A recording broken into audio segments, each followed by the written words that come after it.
Salut Brian, Salut Laurent. on va parler de l'Alcarala. Qu'est-ce qui se cache derrière ces acronymes en fait? Donc Alcarala, c'est de l'acide alpha-lipoïque et de l'acétyl-L-carnitine. Donc je crois que vous l'avez mis au point en interne dans le laboratoire.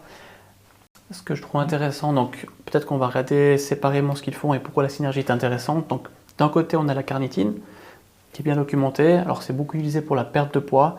Ce qu'il faut savoir et ce qui est vraiment intéressant, c'est que la carnitine, il faut imaginer que ça prend le gras et ça l'amène dans les mitochondries pour être brûlé. C'est un petit peu comme la personne qui roule sa locomotive, en tout cas à l'époque, qui prend les bûches et qui met dans le feu pour alimenter la machine. Ça, c'est pour la partie carnitine. Pour la partie acide alpha-lipoïque, il y a plusieurs sphères d'intérêt. La première, c'est au niveau de la glycémie, permettre d'abaisser légèrement la glycémie. Dans le cas diabétique ou de résistance à l'insuline, c'est intéressant.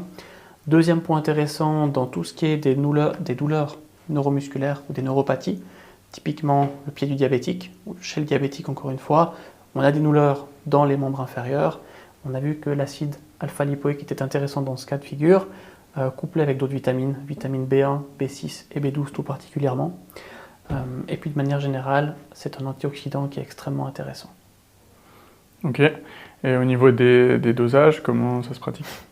Alors, la carnitine, pour sa part, dosages qui peuvent monter jusqu'à 2 voire 3 grammes par jour. Dans certains cas de figure, certaines maladies neuromusculaires aussi, on peut monter dans des dosages qui sont 3 voire même 5 grammes, principalement dans les maladies qu'on va catégoriser sous maladies mitochondriales. Et pour l'acide thiotique ou l'acide alpha-lipoïque, c'est la même molécule, on est de l'ordre de 200 à 600 mg par jour.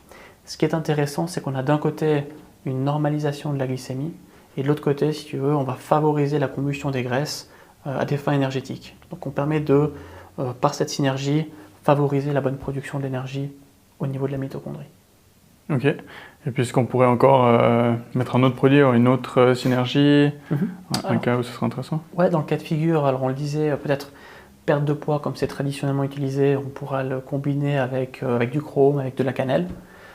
Et dans le cas de figure, plutôt pour la partie, on va dire, métabolique, diabète, cardiovasculaire, là on pourra utiliser de la grenade comme anti-inflammatoire, on pourra utiliser un petit peu de berbérine sur des phases assez courtes, on pourra utiliser du chrome, etc. etc. C'est vraiment au cas par cas, et c'est là que ça devient intéressant de, encore une fois, d'aller tester des paramètres, typiquement paramètres sanguins ou urinaires. Ouais, ok. Et est-ce qu'il y a des contre-indications pour l'Alcarala?